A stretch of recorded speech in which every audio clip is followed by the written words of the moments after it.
Hey guys, Samantha Bell here with My Massage World, and in this week's video we're talking about your business budget, why you need one, and how to actually make one.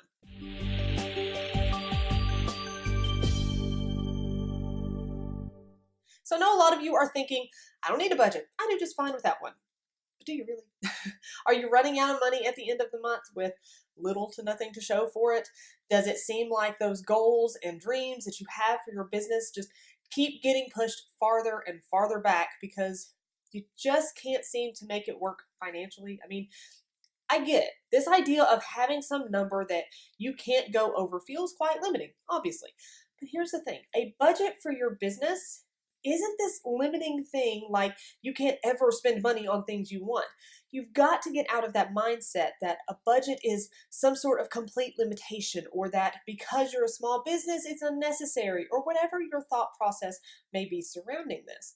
Having a business budget is kind of a very basic business concept, and it's really about three things: knowing how much you're bringing in, not spending more than you're bringing in, and ensuring you're spending and saving in a way that is working towards your overall business goals. Now, while it might be wonderful for someone to come in and make this for you, unless you hand everything over to a bookkeeper, an accountant, and give them complete control, you're the only one that really knows the ins and outs of your finances and what needs to go where. So it's up to you to take the time and figure this out. Give yourself an hour or two to just sit down and go through your numbers. If you're not even sure where to start with your finances, if you have let them get crazy out of control, be sure and check out the video I did a while back on these 7 tips for better money management. That can give you some insights into how to take back control of your finances. But right now, let's jump into making this budget. So we're going to create a monthly budget. Just know that this will have to be somewhat flexible. While we can set limits on our spending and we won't be making massive changes in our budget all the time, there will be tweaks you'll make here and there, especially for the first few months you're using it, and again, as your business grows. Because you may think you only need X number of dollars for this or that, but after a while you realize that's just not enough. Or you may think you're making this amount when really it's that amount, or whatever the case may be. That's okay. You can make adjustments. That's part of figuring out a budget. Move those dollar amounts around a little until you find the exact system that works for you and your business. But let's get to working up this basic business budget. So step number 1, determine your revenue. So how much money are you bringing in? This is your total sales. So I want you to look back at your last 3 to 6 months at least, or if you can, your last year. See how much you're bringing in per month on average. Number 2, determine all your expenses. This is pretty straightforward as well. How much are you spending? And I want you to break down every single expense. So this needs to include your fixed cost, like your rent, software subscriptions, that sort of thing. These are the costs that, don't change regardless of how much money you're making. You'll also need to include your variable cost. These are the things like your water and electricity bills, product cost, taxes, all those things that change from month to month, especially depending on how busy you are. But you'll just average these out. Make sense? Number 3, determine your average profit. Your profit is pretty simple.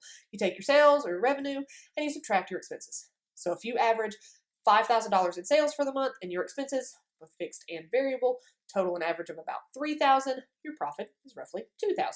Pretty simple, right? So once you have this average profit figured out, that leads us to our next step. Number 4, setting budget projections for the future. This is where everything kind of comes together to make your budget. We take the numbers we know and we try to make our best estimations as to what we can expect in the future. This is why we take an average, not just going by the last month or so. That could give you some false pretenses on what to expect. It may have just been an amazing month, or it may have been a really slow month.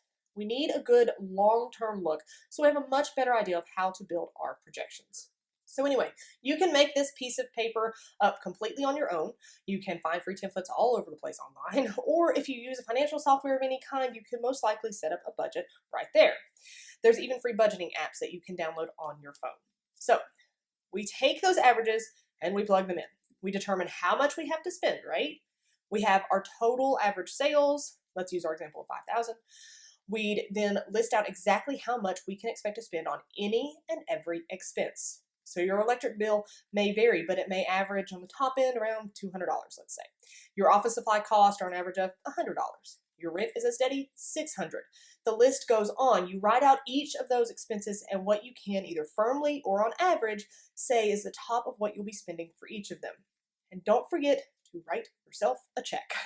The owner's salary is kind of important to factor in here. This is why you should always pay yourself officially, not just take money out here and there wherever you want. That's just not financially responsible, and it can be detrimental to this budget. So throughout this step forward, yes, we're setting some limits on what we're spending, right? But what I want you to really look at is what's left over after those have-to expenses. Everything left over, that profit. Having this budget allows you to allocate it wherever you want. Or if you follow the profit first solution, you take out your desired profit.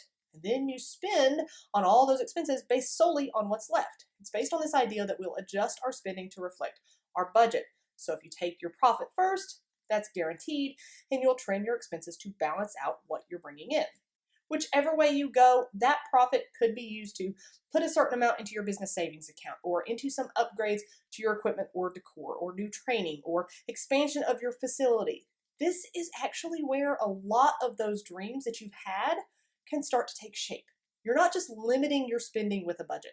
You're getting a true sense of your finances so that you know exactly how and when you can start implementing those dream changes, big or small.